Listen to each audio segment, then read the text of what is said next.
बाप रे, थक गया। पापा मैं ले आया बाजार से सब। राजू, नीचे कोई तुझे ढूंढ रहा है। कौन? वो एक रिक्शा वाला है। अबे साला, वो तिया फिर से आ गया। साला रास्ते पे इतना खड़ी खोटी सुना उस रिक्शा वाले को। साला एक नंबर का, क्या बोलूं, इज्जत ही नहीं है इन लोगों का। अब बोल दे ज्यादा, अगर नीचे खड़ा रहा तो हाथ पैर तोड़ दूंगा उस साले को जाकर। पर 25 रुपए मांग रहा था, साले को 15 रुपए देके चला आया है। फिर मेरे पीछे पीछे आने लगा। मैं बोला एकदम ज्यादा बोला ना तो एकदम हाथ पैर तोड़ दूंगा, अब सच में तोड़ दूंगा उसको जाकर। रफू जा जाकर बोल दे, अब ज्यादा 5 मिनट भी खड़ा रहा ना तो साले का वो हाल करूंगा कि रिक्शा नहीं चला पाएगा कल से। अच्छा, ऐसी बात है बेटा। नहीं पापा, वो एक रिक्शा वाला है वो। अब तो ये सवाल उठ रहा है कि तेरे परवरिश में मैंने क्या कमी छोड़ दी है। पता नहीं। नहीं, क्या कह रहे हैं पापा? अबे वो रिक्शा वाला है, जाने दीजिए, उनका आदत है भीख मांगना होता है। 15 रुपए तो दिए, फिर 10 रुपए का भीख क्यों मांग रहा है? भीख? कौन भीख मांग रहा है? एक इंसान जो अपने मेहनत का कमा रहा है, मेहनत की खाता है, और तू बोल रहा है कि वो तुझसे भीख मांग रहा है? तो जब तू मुझसे रिचार्ज के लिए पैसे मांगता है, इंटरनेट के लिए पैसे मांगता है, सिनेमा देखने के लिए पैसे मांगता है, इधर उधर जाने के लिए पैसे मांगता है, तो क्या तू मुझसे भीख नहीं मांगता? इस तरह का बातें करके तू तेरा नहीं, मेरे इज्जत पे मिट्टी छिड़क रहा है। एक अच्छे से कमाने वाले इंसान का तू बोल रहा है कि वो तुझसे भीख मांग रहा है।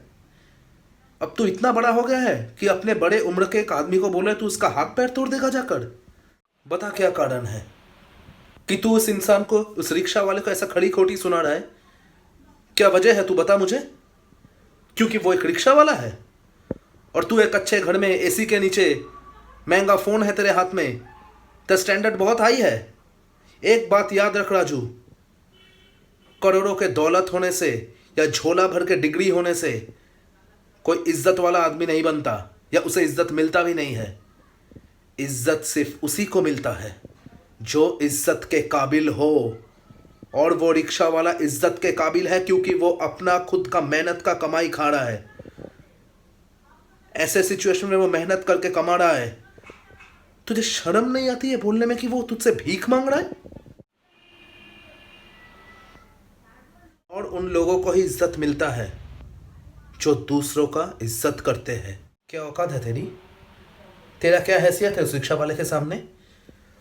वो तो मेहनत करके 2 रुपए कमाता है।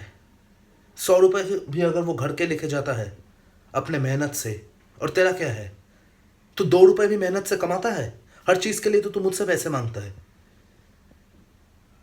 और जो मेहनत करके अपना पेट पालते तू उसे बोलते उसको तो हाथ पैर तोड़ देगा जाकर, उसको बेइज्जत कर रहे तू।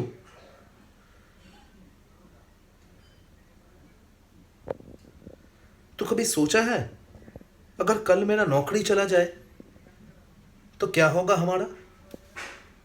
अगर मेरा नौकरी कल चला जाए तो तेरा और मेरा क्या होगा? कभी तू नहीं सोचा है क्या? इसीलिए मैंने तुझे स्कूल भेजा है कि तू दूसरों को बेइज्जत करे, मेरा नाम खराब करे?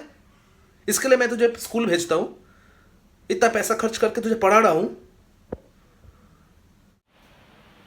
पापा, बेटा, मैं तुझ पे इसलिए चिल्ला रहा था क्योंकि मैं तुझे समझाना चाहता हूं कि दूसरों को जो बेइज्जत करता है वो दूसरों को बेइज्जत नहीं करता, खुद को ही बेइज्जत करता है।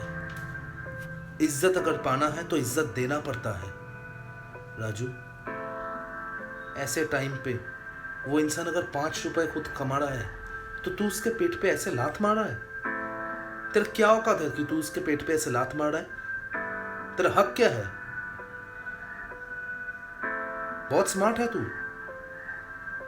तेरे बाजुओं में बहुत जोर है, इसलिए तू उसका हाथ पैर तोड़ देगा जाकर। 25 रुपए होता है तो उसको 15 रुपए देके चलाया। जब तू ब्रांडेड टी शर्ट्स खरीदता है, ब्रांडेड मोबाइल खरीदता है, तब इतना नेगोशिएट करता है जाकर? क्यों तब नहीं कर पाता? और एक रिक्शा वाले से तू 10 रुपए कम करवाने को बोलता है तू। याद रख, उसके बाद तू उसे खड़ी खोटी सुना रहा है। इसे याद रख राजू, मेहनत मेहनत होता है और दूसरों को बेइज्जत करने से हम खुद को गिराते हैं, उस इंसान को नहीं गिराते। मेहनत मेहनत ही होता है बेटा, चाहे वो 25 रुपए की हो, 25,000 का हो, 25 करोड़ का हो। मैं समझ गया पापा। इज्जत उन्हीं को मिलता है जो इज्जत के काबिल हो। मेरा कोई अधिकार नहीं है कि मैं उसे से खड़ी खोटी सुनूं। मैंने बहुत बड़ी गलती किया है पापा। आई प्रॉमिस मैं ऐसा फिर कभी नहीं करूँगा। मुझे माफ़ कर दीजिए प्लीज़। माफी अगर मांगना है तो मुझसे मत मांग। जा जाकर उस रिक्शा वाले को उसके हक के पैसे दे के आ, और उससे जाकर माफी मांग, जिसको तो इससे खड़ी खोटी सुना रहा था, जिसकी बेइज्जती तू कर रहा था यहाँ पे। जा जाकर उससे माफी मांग के आ। जी पापा, मैं उसके पैर पकड़ के माफ़ी मांगूंगा और उसको उसका हक लौटा दूंगा। मैं जा रहा हूँ पापा।